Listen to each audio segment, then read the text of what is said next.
Hello and welcome to another edition of the Father and Son Pastime Podcast. I'm Patrick. I'm Kevin. How are you? That's my dad. Dad, we were doing some more baseball trivia, baseball stories today. You gave us the last one. I'm back in the driver's seat now. And today we're going to talk about the Deadball Era. That was kind of hinted at your last trivia where you're talking about the team names and some of the ballparks in MLB past. We're going to touch on that today. Just classic format here. I'm going to ask you some questions, give us a story, go on to the next one. You kind of, mentioned about Deadball Era in your last one, so you might be pretty knowledgeable about some of these. Give me the time frame. Where are we in history?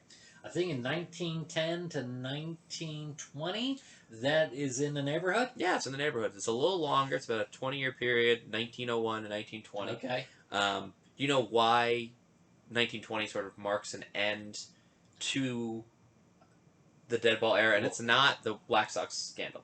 Was it people who got bored with low-scoring games and wanted more offense? In a way, the spitball pitch was eliminated in 1920. And then obviously runs started going up. And that was a lot of tobacco juice, by the way. It was. We're going to kind of talk about that. But a spitball wasn't, hey, just get a little spit saliva on it. It was, no, I'm chewing tobacco. Yep. And I'm spitting and covering this white ball in with green darkness. Yes. Yeah, brown crap. Yeah. Can't see it. So you can't see it. Yeah, exactly. And again, we'll talk about how it was eliminated towards the end of the podcast as well, because it wasn't actually eliminated outright. So, Dad, we just talked about one of these things. There's three really major reasons why these games were, 2-1, these lower run games. We talked about the balls. There's spitballs. There's mud balls. People just straight up rub them in the dirt. People would shine them with a nail file. Yeah. Well, I don't know about the shoe polish, but a nail file, so they would be hit down, basically. They wouldn't go far. So dirty balls, classic. What are the other two? Big ballparks. Big ballparks. Not to be accused of a big breakfast. What's the other one? And this is a very unique one, so if you don't know, that's fine. I don't know it. I know big ballparks is one You of them. know about big ballparks first. Shibe Park Philadelphia? Had a 468-foot center. Yes. Which sounds big by today's standards, but it's one of the smaller ones of this time period. The West Side grounds were 560 feet, and Hunting Avenue, where the Red Sox played, had a center field of 635 feet. Wow. You hit it above the center fielder's head. It's two inside the parks. You could run around twice. So just insane centers and really weird dimensions. Where I guess it was the Philadelphia Athletics back then played. They had like a 220 right field, but it was a 40-some foot wall. The Baker Bowl, I believe it was called. So the ballparks didn't make any sense, and there wasn't any kind of standardization there. There's another thing called the foul strike. So in baseball, stop looking at my notes. Stop looking at my notes. I'm not looking at your notes. I can't read them. Good. I want to write in a different language. The foul strike. Up until this time, if you fouled off the pitch, Dad, it wasn't counted as a ball nor a strike. It's just like the pitch didn't exist. But the pitcher still threw it, and he felt it in his shoulder, obviously. But if the count is 0-2, right? It means I swung and missed at two balls. Or two pitches, I want to say balls. If I fouled off that third pitch, it's still 0-2. Or even, it's 0-0. It's the first pitch. And guys were just known to just foul tip it, foul tip it, foul tip it. And despite 20 pitches sometimes, the count was still 0-0. 0-0. So today, that's one of the rules of this period that still exists, that obviously foul balls count as strikes. I didn't know that. Right. So the foul strike is a relatively, I guess, I don't know if it's new or old at this point with how you view history, but it was an original rule of the game. Now, interesting. We like to think that the Deadball Era, it's boring, 2-1 ball games, 1-0 ball games. There was a lot of fun that came out of this stuff. A lot of Hall of Famers, a lot of positivity there. Yes. Name any kind of fun, Dad, stories or traditions that came out of the Deadball Era. I'm thinking a lot of nicknames came out of that era and all that. I'm thinking the bullpen got his name because, the farms and all that stuff. They put so many people out there where the farm animals were and all that stuff. So, that was part of it. So You tell me. I don't know all the stories, but I don't know anything about actually how the name of the bullpen got the name of the bullpen. That wasn't on the list. Um, the Some people really like small ball, and if you really like small ball, this was your decade to watch small ball. So if you're not familiar with that term, for some reason you found our channel, you like baseball, you don't know what small ball. This is the hit and runs. This is where the hit and run really took off. Mm-hmm. These are the bunts, swinging bunts, suicide squeezes, sacrifices, and stolen bases. No time in baseball history were more steals ever recorded than 1901 to 1920. Yeah. Nothing else, including Ricky Henderson days, including um, uh, the guy who was in the Cardinals, Vince Coleman, including those days. None of those players, any of those 20 years, never came close. Ty Cobb was in a small ball era? Yeah, Ty Cobb was in a small ball era. Hundreds of stolen bases by some of these players. And a lot of them who hit 340s, 350s. I mean, that was pretty impressive. I mean, just over the infielder's head and all that stuff. There's a lot of players hit over 400, despite it being small ball. But again, these are getting 2 home runs. Now this is a little bit debated, but I like to attribute it to this era. Throw it back, as we're really seeing a lot in 2021 when Alex Verdugo gets hit by a fan throwing it back. Mm-hmm. This really originated during this time for foul balls. There weren't that many outfield stands. I mean, if there were some, but again, not a lot of home runs during this time. But fans would throw balls back because the umpires brought 2 balls to the game. Oh man! So they had to. They're like, why. we need it. It's almost like if a basketball goes into the fans of the NBA, they want it back, or a football somehow gets past the net at a NFL game. Hey, we kind of need that ball back. It's not a souvenir. It wasn't until the 20s that foul balls and home run balls were souvenirs because they weren't mass produced yet. I didn't know that. Interesting. And that's why the spitball was invented, because they play with the same ball again and again and again. And hit through the infield with all the juice on it, and all the became a mud ball. Yeah, it became a mud ball. So again, the origins, you could also, the hitting the home run ball in modern standards does come from the Cubs, where we don't want this cardinal ball, throw it back type of thing. But foul balls, that kind of is from this era. And the last one, again, if you really like a dominant starting pitcher, this was the time for it. There wasn't the biggest need for bullpens during this time, because starting pitching went 8 or 9 innings every game. Most great pitchers like Cy Young, Christy Mathewsons, and Walter Johnson pitched every couple of days, easy 9 innings. They threw a lot, but they had incredible ERAs. So all those Hall of Famers. I'm going to ask you in a second why do we call it the Cy Young Award. We should call it something else. Christy Mathewson had 5 seasons under a 2.0 ERA. Mm-hmm. Cy Young also had 5 under 2.0. But Walter Johnson had 11 seasons under a 2.0. So I don't know why we don't call it the Walter Johnson Award, because he, by his numbers, was a more dominant pitcher than Cy Young. Yeah, I mean, he was the image of a starting pitcher, like a Don's Drysdale. He was a big man, threw hard. He was. Most of the time, he used to get 25 wins a year. Yeah. Yeah, I do remember that. All right, now I like to always incorporate stats as a trivia question. Some of these are fun.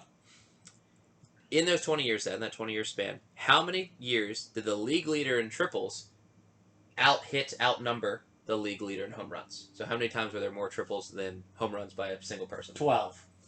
All but one. 19 out of 20. There were more triples than home runs. Interesting. And also unique to the Deadball era, that has never happened since. There hasn't been a season since 1919 where triples have outpaced home runs in Major League Baseball. So for over 100 years, there's always been a guy that's hit more home runs than there's been triples. Maybe that's why the triple was always the most exciting play in baseball, because when you hit the gaps and all that stuff, how fast can you get around the bases? Yeah. To this day, it's the most exciting play in baseball. It is. It's the hardest part of the cycle, not the home run ball. Yeah. So I thought that was interesting. Yeah, very good. 1908 that is referred to as the deadest year of the Deadball era, and that was the least amount of home runs hit in professional baseball history that year. The Chicago White Sox, I guess, were the league leaders in least amount of home runs hit as a team. How many home runs do you think they hit for their whole team for the whole season? 6. 3. For 100, I don't think they played 102 back then. I want to say they played like 140. For 140 games. Probably all inside the park. Probably. Yeah. And there were 3 different guys that hit them too, so no one had multiple, which is incredible. A whole team, which is not a very good White Sox team, by the way, only hit 3 home runs. They wouldn't last in today's society. No, think about that. You get that sometimes players get that, you know? And then in 1918, this player had 11 home runs. He was the home run leader that year. 11, 1918. Who was that guy? Shoeless Joe. Babe Ruth. Okay. 11 home runs when he started switching from pitching to hitting. With the Red Sox or Yankees? This was still with the Red Sox. Okay. Unbelievable they traded him. 11. They sold him, really. Well, yeah. Whatever word choice you want to use. Yeah. 11 was the league leader in home runs, and that was, I believe, the only time Babe Ruth ever got outpaced by triples, because there was more triples that season than 11. Interesting. Well, we're going down memory lane here, Dad. We got to talk about, obviously, this era ending. What were some contributing factors to it ending? We talked about the spitball. You can talk about that some more, or you can bring in others. I think they started building newer ballparks and shrink the dimensions. We had smaller ballparks. That's one. I think they changed the baseball itself to keep going. To be more of a core than a bunch of yarn. Yeah, it was standardized. Yes, and did they do something with the pitching mound and the difference between? No, nothing with the mound. Those are my two guesses. Well, you got 2 out of 3. Good. So the new balls, standard balls, they had cork center balls made by Spalding. So if you ever see balls from that time period, or more like the 1920s, a lot of Babe Ruth balls are Spalding balls that have been signed. And the high school is located in Maryland. The Spalding There's Baseball a lot of Spalding high schools. They were replaced when they got dirty. Unfortunately, you talked about this in your podcast that when Ray Chapman died, because he couldn't see it in time, that unfortunately was the big factor. And hey, we got to get multiple balls ready. We can't let them go in the fans and get them back. Like, we got to just have a pretty steady supply of fresh white balls. Yeah. The smaller ballparks, spitballs being banned, it's more like they were controlled. I don't think banned's the right word. Teams were allowed to keep 2 spitball pitchers during this time, and it was because they didn't want to hurt people's way of life, if that makes any sense. They didn't want to hurt people's... Wow. Like, people were famous during this time for being spitball pitchers. And that's how they earned a living. And baseball players weren't million-dollar athletes, anything to fall back on. These 27-year-old guys didn't get an apprenticeship. They didn't go into this or whatever. They went into baseball. Yeah. So if they outlawed the spitball entirely, they would essentially make these people unemployed. Occupation. Right. So they said 2 pitchers per team. If you have more than 2, you need to trade them to a team that has 1 or 0. And that no new pitchers could be spitball pitchers. So basically you either age out, get grandfathered in, whatever term you want to use. But the last big reason was Babe Ruth. His swinging style began to get mimicked. Because again, the Baltimore chop versus Babe Ruth. And a lot of people had an uppercut swing to mimic Babe Ruth. And a lot more home runs were being hit. So all those factors sort of, ended it. And the 20s was... That Babe Ruth is something, wasn't he? He was. I think we'll do a Babe Ruth pod at some point to go into him. He's from Baltimore. You know what we should do? We can't say that enough. That'd be so funny, is to do it right by Gibbons High School and do a broadcast right there. Sure. That'd be fun. That'd be historic. Maybe do it from the baseball field. We can still get in.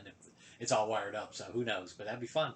That's where Babe Ruth played baseball when he was, who knows, because Babe Ruth didn't even know his own age. Fun story there. He thought he was this some teenage years. Some teenage years. Yep. But yeah, so just a quick and dirty thing on the dirty balls of the Deadball era. I got it. Quick and dirty about the dirty. No notes here. I'm here all week. But yeah, just wanted to cover this. I just like the AAG BPL, I found this era of baseball fascinating because I didn't live through it, and I would love to have seen, was this exciting? Was it fun to see 18 balls hit in play each day, but they were fielded? Were they errors? Were there overthrows? Did the first baseman not see the ball coming as well? So I think there could have been a lot of... Because getting a good hop meant the difference between a single and an out. And then the fields weren't well taken care of either. Absolutely not. They probably didn't have a heads groundskeeper. They probably didn't have grass infields. They made it dirtier. They definitely didn't water every day because they didn't have irrigation. At least they didn't care about it at the ballpark. They needed to get it to people. I think they liked the idea of people hustling around the bases. Yeah. That's why Ty Cobb was popular. And other players, because they used to slap it and then get on, steal a base. So people like that strategy. So I'm sure there's a lot of 3-1, 2-1, 4-2 games along the way. There wasn't any blowouts back in the day. Yeah. I'd be very curious if Negro Leagues during this time also experienced a Deadball era. I don't know enough about that. They had probably worse equipment, and who knows. Yeah. But they're more balls weren't standardized. Yeah, but maybe we'll go into the Negro Leagues and explore them some. That would be fascinating.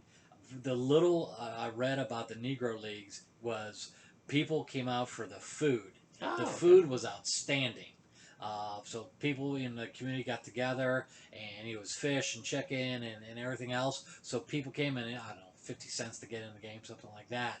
But they came for the food, and that's why the Sunday doubleheaders are so popular, because people stay for lunch, dinner, and watch the ball game. But it was a picnic atmosphere.